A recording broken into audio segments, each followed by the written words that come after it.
Hello, everyone, and welcome back to Backlot Banter. My name is Tucker Hazel, and this is my co-host, Tanner Dykstra, who I really just want to leave in the woods to fend for himself sometimes. Today, we're here to talk about 28 years later, a long in development legacy sequel to the 28 blank series. Is The it the 28 28 series? franchise? Yeah. Is that what we're calling it? It's gotta be. It's gotta be. Yeah. But of course, if you have seen 28 Years Later, feel free to leave your comments about the movie in the comment section down below, or join our Discord server where you can talk to us directly about the film. Subscribe and like and all of this excellent stuff.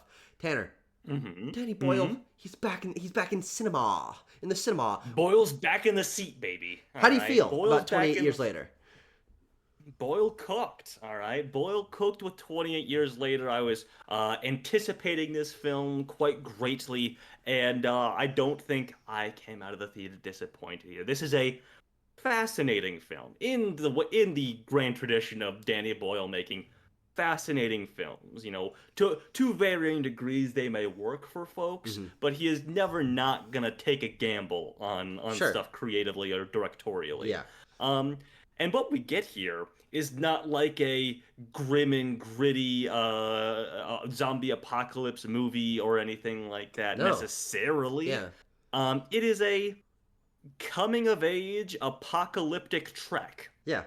is what I would describe 28 years later as, with some I will say it, so some gnarly kills, some gnarly looking zombies, and some fascinating additions to the lore that I'm really interested in, given that they have announced also two forthcoming, at least one, most likely two forthcoming films in this series that will be direct sequels to 28 years later. So, Yeah. yeah, I am really interested in the things at play here with the directorial voice present in 28 years later, the themes that this is touching on, the performances, the look of the film just in Mm. general. I think it's all really, really great. Yeah, this is a fascinating movie because it's not what you think it is. The No. trailers are so vibes based, and the trailers are excellent. Some of my favorite trailers of the last few years.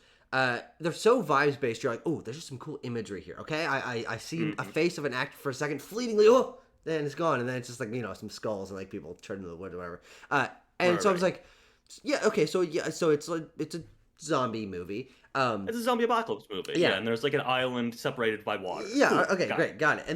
And then you actually learn what the narrative is, which is about this 12-year-old boy named Spike who Spike. has to take his sick mother to Ray Fiennes' character, who's a doctor, and it means that Yeah. they're traveling through the British mainland, which is covered with the infected or invaded by the infected, and Mm-hmm. that he has to survive.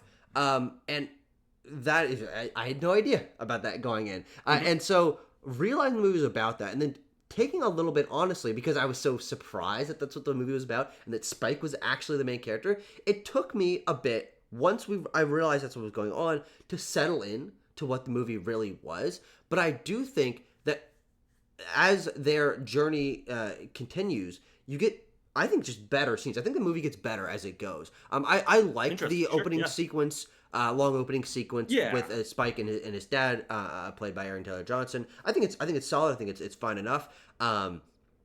But Aaron Taylor Johnson's character doesn't get a ton of characterization. It's a little bit Yeah. confusing what the like setup of like this culture and this community is. I'm like, okay, so where are they in conjunction to this, and like Mm-hmm. what's going on here? But ultimately, what matters is that this journey is interesting, and the stakes keep getting raised, and we keep covering some interesting character elements of Spike and his mother.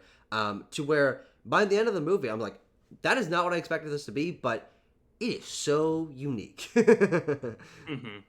It is quite a distinct entry in the genre, much like Danny Boyle made, 20 odd years ago Yeah. with 28 Days Later. It is a distinct Could have just entry waited a in couple the. years. What the fuck, Danny?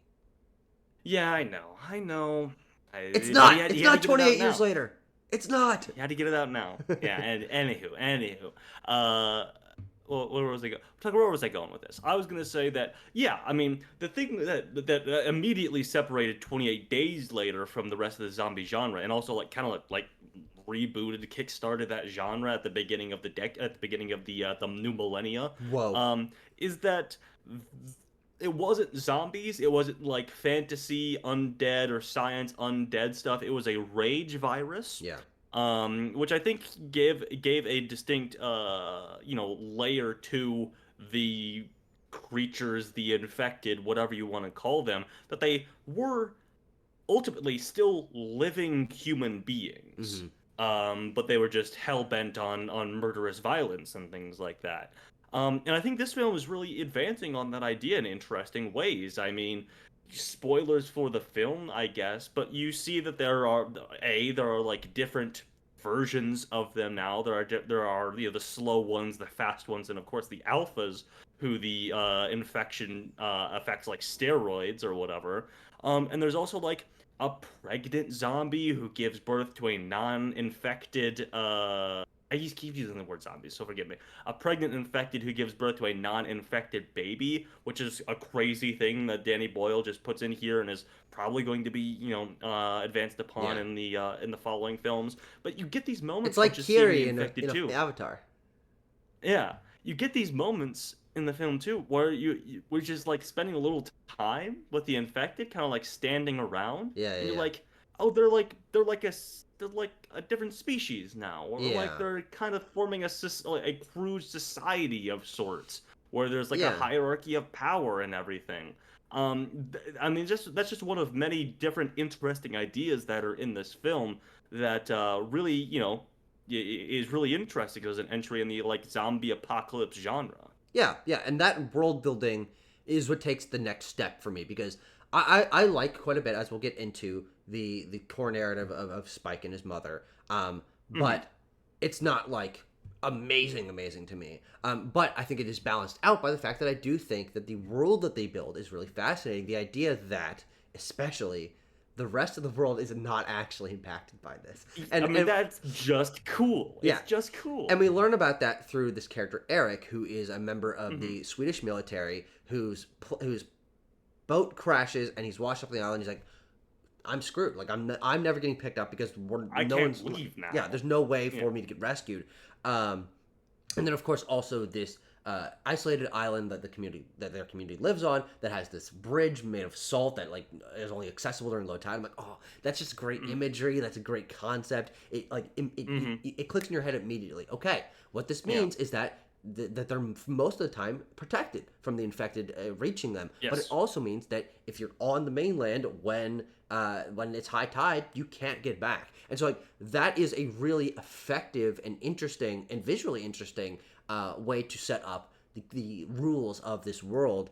And learning about the fact that there still is phones and Wi-Fi and internet and things. Hmm. Uh, Yeah. I mean, it's it's also underexplored. funny. It's underexplored, but Hmm. it's utilized here to create this wider sense of world identity that I think is interesting. Hmm. On top of the way that the infected are building this animalistic society, I think is really fascinating. I love Hmm. these shots of them uh, just like roaming in the forest. Like you think of them as animals when they're not running around. I Yeah. also love, and this might be something I've only watched a little bit of 28 Weeks Later. I started the other night and didn't finish it, Sure. so I Sure. don't know. I actually don't know what elements were introduced in that movie at all. I have no idea what happens in No it. spoilers. Um, Hmm.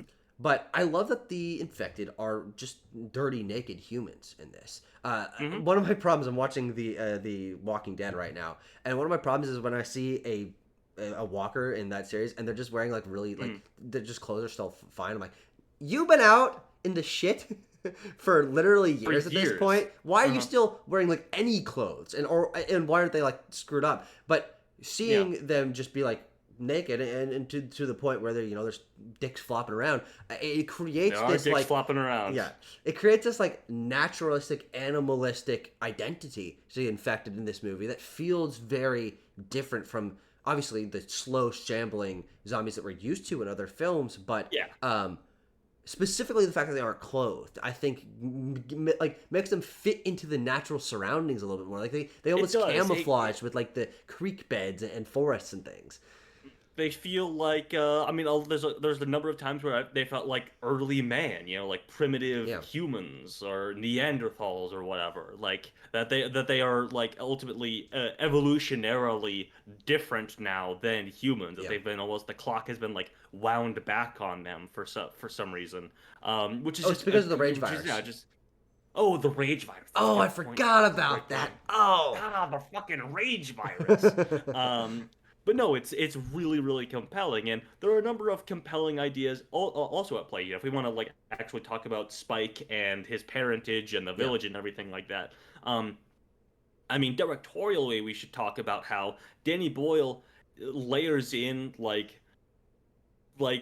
old Hollywood or old potentially old like British productions of like medieval oh times yeah, and yeah, yeah. Roman soldiers and Hmm. like, archive footage of like young British boys going off to war and everything like that. He layers that into this beginning of the film when Aaron Taylor Johnson is taking Spike out for his first hunt to get Yeah. his first kill Hmm. out on the mainland. A little younger than the village usually allows children to go out Yeah. on this sort of like rite of passage thing. Yeah. But You know, Spike is so very cool much to let in it slide.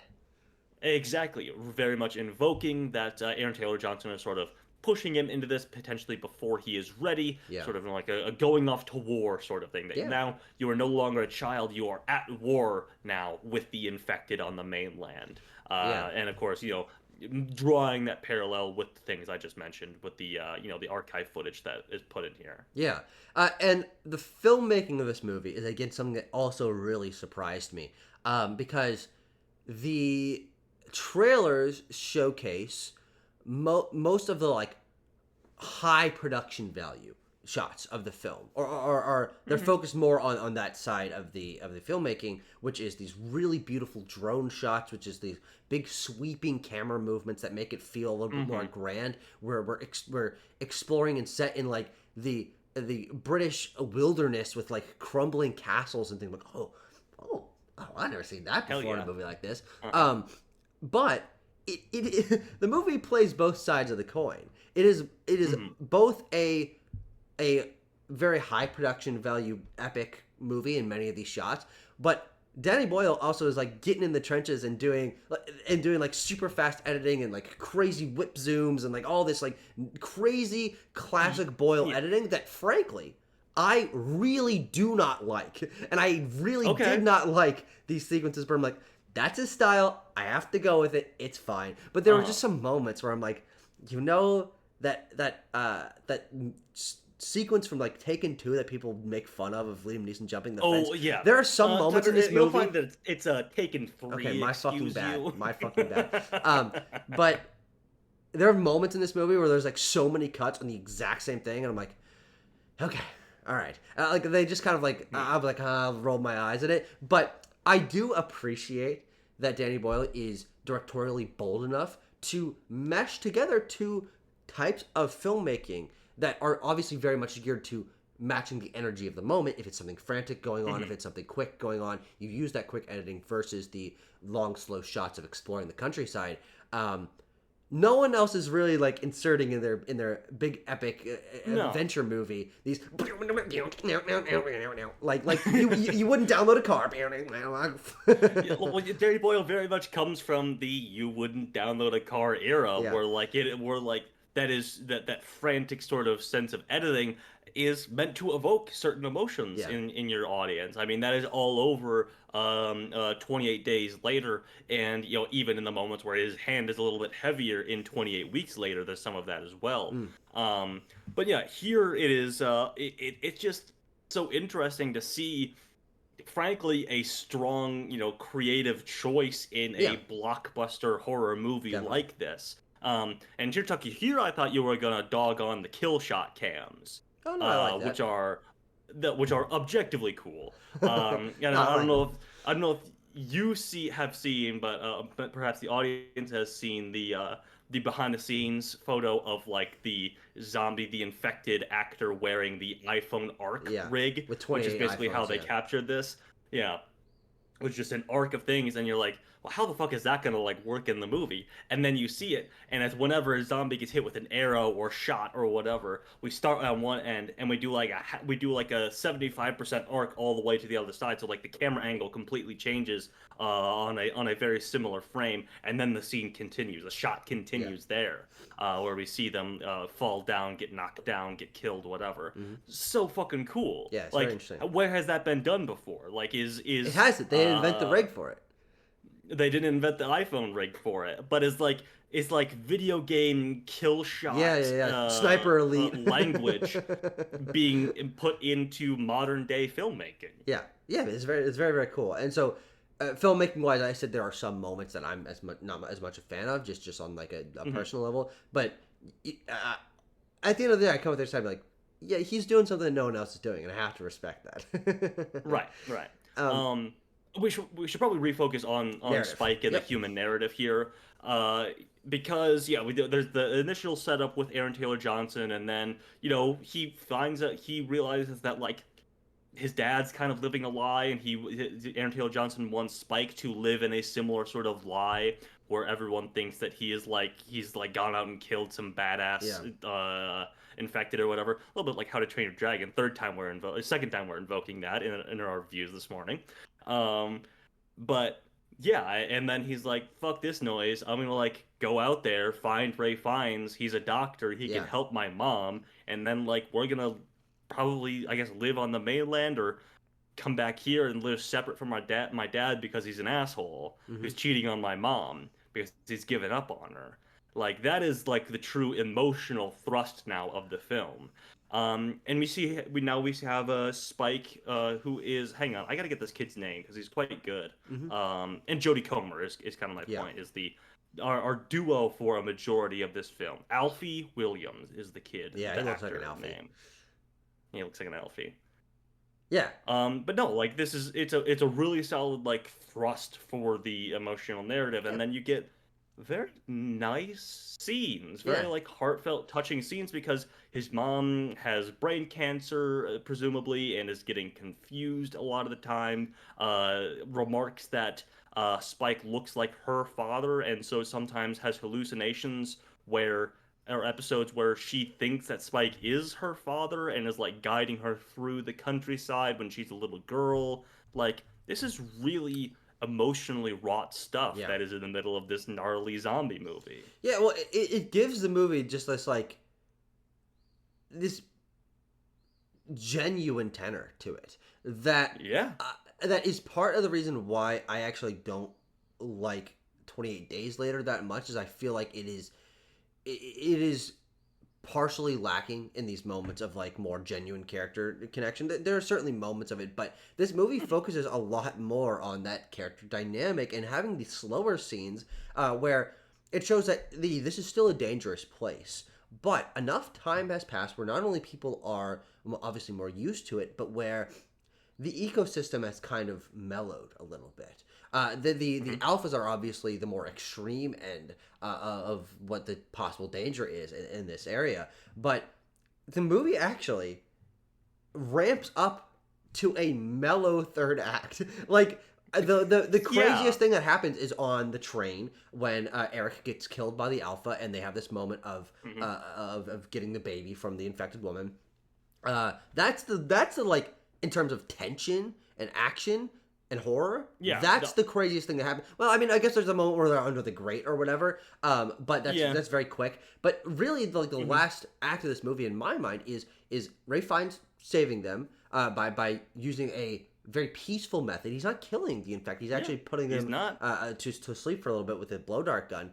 And then showing them that it's still possible to exist in this world with a purpose and with the it kind of cohabitating with the infected. And so we get this very, very long set of scenes where there isn't any danger, and they're really No. just talking about culture and the way that the world has evolved and the how the infected can be cohabitated with and aren't quite as dangerous as we thought. And Mhm. then again, without the pressure of like the infected are coming for us right now, which is Hmm. what the rest of the series has been to up to this point. These scenes of discussing the health issues that Jodie Comer's character is having, and Ray Hmm. finds a history and identity as a doctor and as a guy that people think maybe is insane, but he really just has this focused goal in mind, is to Yeah, a little bit of memento mori is kind of what, and then yeah, that's ultimately what the last act of the film is about, is that like coming to terms with death yeah, and what everything that means in this world now. Yes, coming to terms with like the infected as a subject of danger, of course, that can kill you, but like the old world ways of dying are still there. You can still like get cancer and die in this yeah, of world, course, and the whole Ray finds his whole purpose, as you're mentioning, is to build a monument to the dead yeah, that have died over the course of several decades now in this world, yeah, and like everyone thinks he's insane for that. He's like, no, this is just like something that I feel like I need to do, like to process all of this, yeah, to process all this death, to process all the bodies that have been piling up for as long as this has been happening. yeah. And then he puts Jodie Comer out of her misery. And Hmm. like there's not like an outsized reaction from Spike. He's like, how could you do that, you fucking asshole? He's like, yeah, man, like if we're being realistic, she was suffering and like how, but she was gonna die soon and her life was only gonna Yeah, get she worse was able because to we go out can't on her cure own her. terms in Yeah, a yeah. surprisingly peaceful way in a world that is mostly about that violence. And so Hmm. again, it leaves you in a very interesting emotional place, and it's a very bold way to handle a horror movie. I was watching these last sequences, and I was like, it almost isn't a horror movie because the Yeah. movie ends up being much more about this coming of age adventure and then these more genuine and surprisingly mellow emotional sequences. Hmm.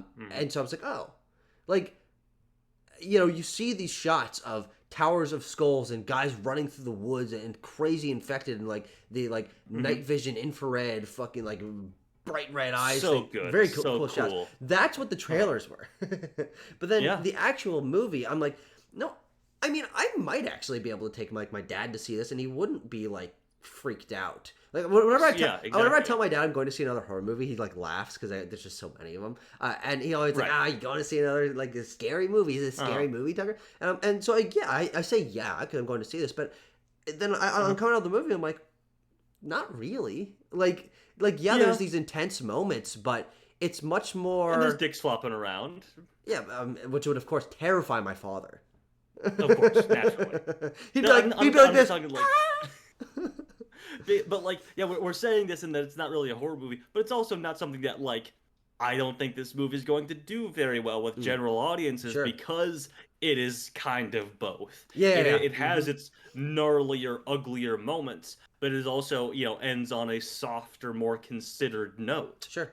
which is not necessarily what horror audiences are going for in the Definitely true. modern day and Yeah. age. Yeah. They want the big Um, confrontation with the alpha to be the thing that ends it. Exactly. They want, they want Ray Fiennes v Alpha kind of thing. Yeah. But no, it's Ray Fiennes like has a name for the Alpha and like drugs him with morphine and like doesn't want to kill him because he views him as like a creature of equal value to him. Hmm. Which goes all the way back to what I was talking about at the beginning with like considering like the othering of infected in zombie movies and how that is Yeah. sort of planted in the first film and then is brought all the way back around now in this one. Yeah. And Very, also very Ray finds his interesting orange. stuff. Also, he's orange because the infection, the virus doesn't like iodine Yeah. or whatever he Yeah. says. Something along those lines. But he's orange, and that's a cool Okay, image, I guess. it's cool. How does he make iodine? So Can you just do that? I don't know I much. don't know. I don't really know what iodine is. Yeah. Is it on the elemental? Is it on the I think so. elemental table? I couldn't say. Yeah. Anyway, we drop the baby off back at the island, and Aaron Taylor Johnson's like, "My son is out there," but he can't get out to him because Spike is gonna go out on his own now. Yeah. And then we should talk about it, Tucker. We should talk about the end of this movie. So we'll get to our scores in just a minute here. Go see this movie if any of this sounds interesting to you. It's a great film. Full spoilers because I do think that this ending needs to be experienced really without any It needs to be forefronting. seen to be believed. So Yeah. So Danny Boyle found a scene from 2003 in a drawer, and he stapled it to the end. He stapled it to the end of his movie. You feel like I don't know, like a Lock, Stock, and Two Smoking Barrels or fucking like layer cake scene, and he just like stapled it at the end of his fucking movie. Where Spike is on his own adventure. He's trying to discover He's himself. cornered by some infected. Yeah. Yeah, and then platinum blonde tracksuit ninjas come out of nowhere and start doing like sick hip hop dances to defeat the infected. Yeah. And they're like cackling the whole They're time. doing like What they're the doing fuck? like flips and pole vaults and like sweeping kicks, like hip hop moves, like you mentioned. And yeah, they're all dressed and look the same. Because I think we're led to believe that the main guy here, Jimmy. Jim, who is a Jimmy, yeah. child in the cold open of the film, uh, is like a cult leader of Yeah, sorts. definitely. Because if you look in the credits, all the other characters in the sequence are named like Jimina and Jim Oh, like Jimika or yeah, something sure. like that. Which is pretty There's also crazy. this moment of cinematography earlier where there's this far shot of like a building and it says like Yeah, the end is coming or whatever. They like scroll Jimmy next to it. And it's Jimmy. The infected, the upside down hanging infected with the yeah. bag on his head at the beginning has Oh, like it says Jimmy Jimmy. carved Yeah, down that's his right. torso. But it's upside down, Um, so you can't really understand. It's like why I don't exactly. know. But also, I will say, sort of confusing to me when I see those things, and I'm like, oh, this is seeding Killian Murphy. Killian Murphy's name in these movies is also Jim. Oh, interesting. But no. So I don't know if that was like a red herring of sorts, or we're somehow gonna like wrap it around. I was telling my girlfriend about this ending and how the confusion of the characters both named Jim, and she planted the idea in my head. Credit to her not having seen the movie, being like, well, maybe Killian Murphy like met this guy at some point in the past, and then he is passing himself off as like the legendary Jim. He is a Jim false prophet of sorts who is creating a culture or a cult or a group Sure. around himself, pretending to be this mythical figure that he met towards the beginning of the apocalypse. Just an idea because these movies do like to toy with religious stuff as well. I Yeah. mean, the next one is called the Bone Temple, of Hmm. course. But no, crazy way to end this movie. Yeah, crazy. Really fascinated to see how this ends up in the two following films. Fascinated is the feeling I feel most because I don't know if I like it. I don't think I hate Sure, it, fair but I'm enough. just like, all right. Frankly, you got me. And we'll Yeah, see where you it got goes. me. Um, Good stuff. So it's are a we ready it's a for great movie. scores? It's a great movie. It's a great movie. For 28 years Really later, I'm gonna interesting. say 8.2 out of 10. I think it's really quite I'm gonna go, excellent. It's unique and it's yeah, different than I expected. And Danny Boyle still got a fucking crazy touch. he does. He does, and he'll be back for the third film. The Yeah. second one is not directed by him, but Tucker, I'm gonna go an 8.5 on this one. All right. Well, hope you guys enjoyed our in-depth breakdown of 28 years later. If you enjoyed it, leave a like and a comment and join our Discord and all of that. And we'll see you guys next time.